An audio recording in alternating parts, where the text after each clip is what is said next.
Baik, assalamualaikum warahmatullahi wabarakatuh. Di sini perkenalkan saya Aldi Fadrian dengan NIM 119110025.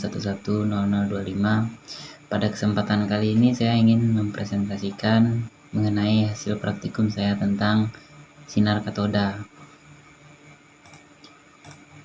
Kita mulai pada slide pertama, yaitu bab 1 pendahuluan, yaitu latar belakang.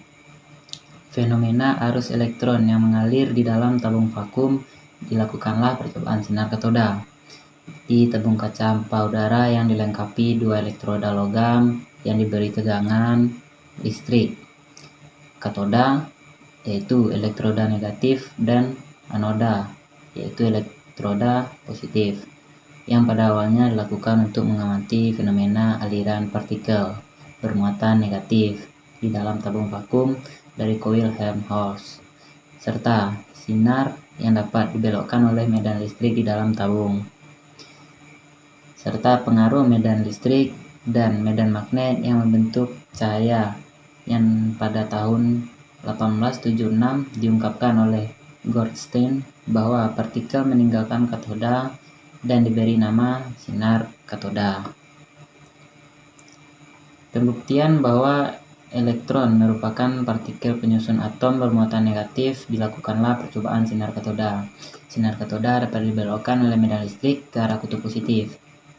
Jadi, sinar katoda dapat dibelokkan oleh medan listrik atau medan magnet karena bermuatan negatif. Untuk tujuan, yang pertama dapat mengoperasikan alat yang digunakan dalam praktikum. Yang kedua dapat mengamati cahaya yang tampak dalam tabung vakum dan mengukur jari-jari cahaya tersebut. Dapat menghitung E/M pada percobaan ini. Untuk slide kedua yaitu dasar teori. Dalam medan magnet bermuatan akan mendapatkan gaya magnet. Gaya magnetik timbul pada muatan yang bergerak di dalam medan magnet. Gaya magnet yang bergerak pada medan magnet dikenal gaya Lorentz. Awalnya pada tahun 1869, Johann Wilhelm Gifford melakukan kajian mengenai konduktivitas listrik dalam gas. Dan berhasil dia menemukan sebuah pancaran dari katoda maksudnya, di mana ukuran dari pancaran ini meningkat seiring menurunnya tekanan gas. Eksperimen membuktikan bahwa sinar katoda bermuatan negatif karena medan listrik berhasil membelokkan sinar menuju plat bermuatan positif.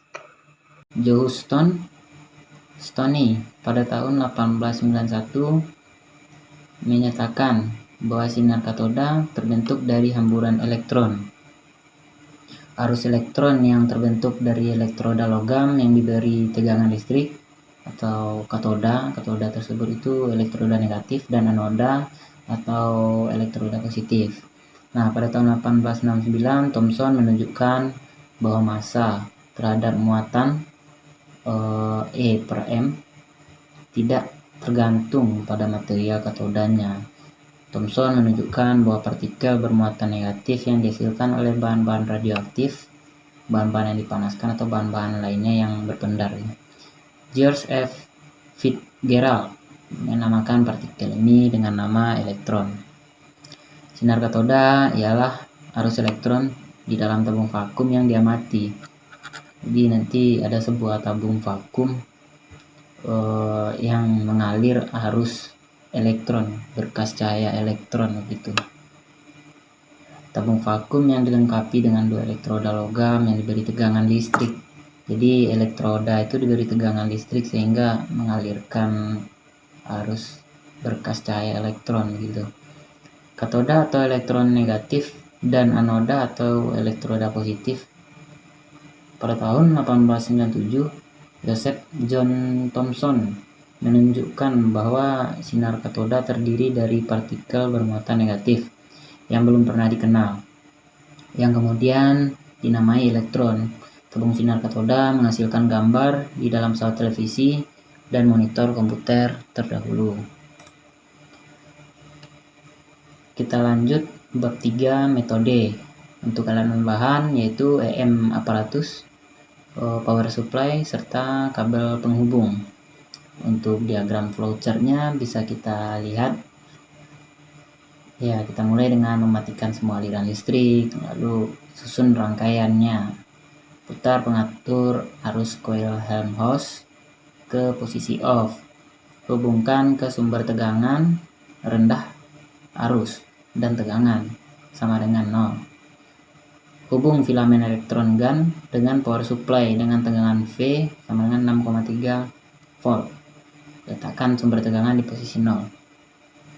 Hidupkan sumber tegangan dan arus listrik. Putar sumber tegangan hingga 6 volt, maka akan terlihat filamen yang akan menyala. Akan terlihat berkas elektron berwarna kebiruan. Selanjutnya naikkan sumber tegangan serta sumber arus, lalu amati perubahan serta catat diameter dari lingkaran berkas elektron. Lakukan variasi pada sumber arus dan tegangan, lalu catat. Jadi untuk besar arus dan tegangannya kita variasikan untuk mengamati jari-jari dari diameter arus berkas cahaya yang bakal tampak nanti. Untuk catatan keselamatan, tegangan filamen tidak boleh lebih dari 6,3 volt. Pastikan satu daya mati sebelum membuat koneksi. Sebelum menyalakan daya, pastikan semua voltase dan arus kontrol diputar sepenuhnya berlawanan arah jarum jam. Lakukan percobaan di ruang gelap. Direkomendasikan untuk dilakukan pemanasan tabung E/M atau tabung sinar katoda dan alat sebelum melakukan pengukuran. Untuk di sini kita menggunakan coil Helmholtz ya.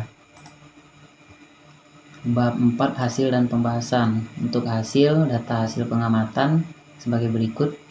Jadi pada pengamatan pertama kita beri 100 volt untuk tegangan dan arus sebesar 1 ampere.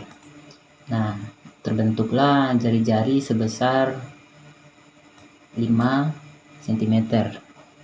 Nah, kita lakukan percobaan dengan variasi tegangan sebesar 105 dan arus 1,1 ampere. Terciptalah 4,75 cm untuk jari-jari dari berkas cahaya yang terbentuk. Kita lakukan percobaan sesuai data berikut ini dan kita ukur jari-jarinya. Selanjutnya adalah gambar untuk percobaan pertama hingga ke-10. Dapat kita amati bahwa pada gambar pertama itu berkas cahaya dari elektron yang mengalir dari katoda ke anoda besar, dari 5 cm yang awalnya di gambar pertama hingga gambar ke-10 jari-jari dari berkas elektron itu menjadi 3 cm, yang artinya jari-jarinya mengecil. Itu dipengaruhi oleh pemberian tegangan dan arus.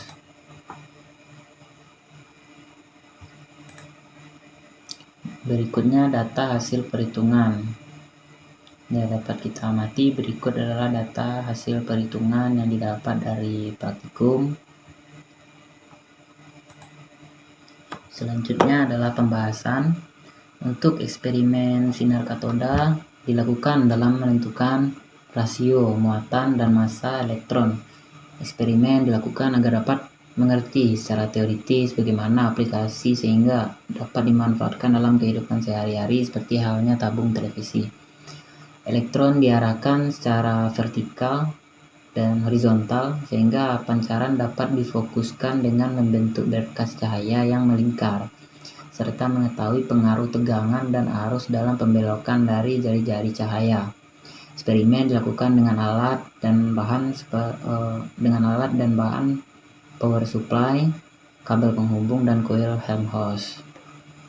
Cara mendapatkan data percobaan dengan seperti diagram flowchart tadi yang sudah saya jelaskan, di mana langkah awalnya dimulai dengan menyambung rangkaian dari coil Helmholtz dengan power supply. Menyambungkan rangkaian diharapkan dimatikan dulu untuk power supply-nya demi keselamatan. Lalu dimulai dengan pemberian nilai tegangan dan arus sebesar 100 volt dan 1 ampere. Lalu dilanjutkan dengan 105 volt dan 1,1 ampere dan begitu seterusnya hingga percobaan ke-10. hingga nilai tertinggi tegangan dan arus sebesar 145 volt dan 1,9 ampere. Pada semua variasi tegangan dan arus dilakukan pengukuran dari jari berkas cahaya elektron dan diinput ke tabel data hasil percobaan. Pengaruh dari variasi tegangan dan arus yakni semakin diperbesarnya arus dan tegangan, maka jari-jari dari berkas elektron semakin kecil. Serta berlaku kebalikannya. Dengan semakin kecil nilai arus dan tegangan, maka semakin besar jari-jari dari berkas cahaya. Sinar katoda tersebut ialah elektron. Yang partikel penyusun itu atom bermuatan negatif. Jadi sinar katoda dapat dibelokkan oleh medan listrik ke arah kutub positif. Karena bermuatan negatif, sinar katoda dapat dibelokkan oleh medan listrik atau medan magnet. Jadi sinar katoda ini muatannya negatif. Makanya bisa dibelokkan oleh medan listrik ke arah kutub positif. Lanjut, grafik 1 V terhadap B kuadrat. Ya, pada grafik ini V adalah tegangannya. Pada grafik ini dapat diamati pengaruh tegangan pada nilai B kuadrat berbanding lurus. Ketika tegangan diperbesar, maka nilai B kuadrat akan semakin besar. Serta berlaku kebalikannya. Ketika tegangan kecil, maka B kuadratnya juga kecil.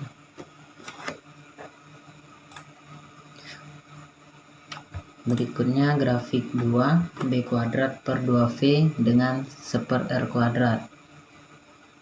Pada grafik ini dapat diamati bahwa medan magnet yang semakin besar membentuk 1/R kuadrat yang semakin besar. Artinya jari-jari dipengaruhi oleh medan yang dihasilkan oleh tegangan dari koil Helmholtz dan dapat diamati secara kasat mata dari hasil gambar cahaya tampak tadi.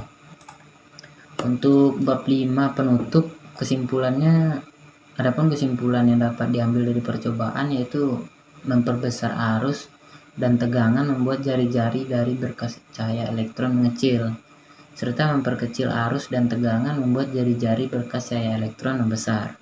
Jari-jari dari berkas cahaya elektron tersebut dipengaruhi oleh medan listrik dan magnet yang terbentuk dari koil Helmholtz. Adapun saran dari penulis mengenai jari-jari dari berkas elektron, jadi karena jarak dari aliran cahaya dan media pengukur cukup jauh, serta mata pengamat yang memiliki fokus melihat yang cukup jauh, diharapkan untuk media pengukur lebih dekat ke berkas cahaya elektron. Jadi untuk berkas cahaya elektronnya tersebut cukup jauh gitu untuk diukur. Seperti berkas cahaya elektronnya di sini gitu. Sedangkan penggarisnya di sini. Tentunya butuh, apalagi ya kan cahayanya itu melingkar gitu. Jadi ketika media pengukurnya di belakang, tentu kita yang memandang dari depan punya penglihatan yang berbeda gitu untuk mengukur diameter dari cahaya elektron tersebut, dan itu sangat mempengaruhi nilai dari diameter cahaya elektron. Mungkin sekian dari saya. Assalamualaikum warahmatullahi wabarakatuh.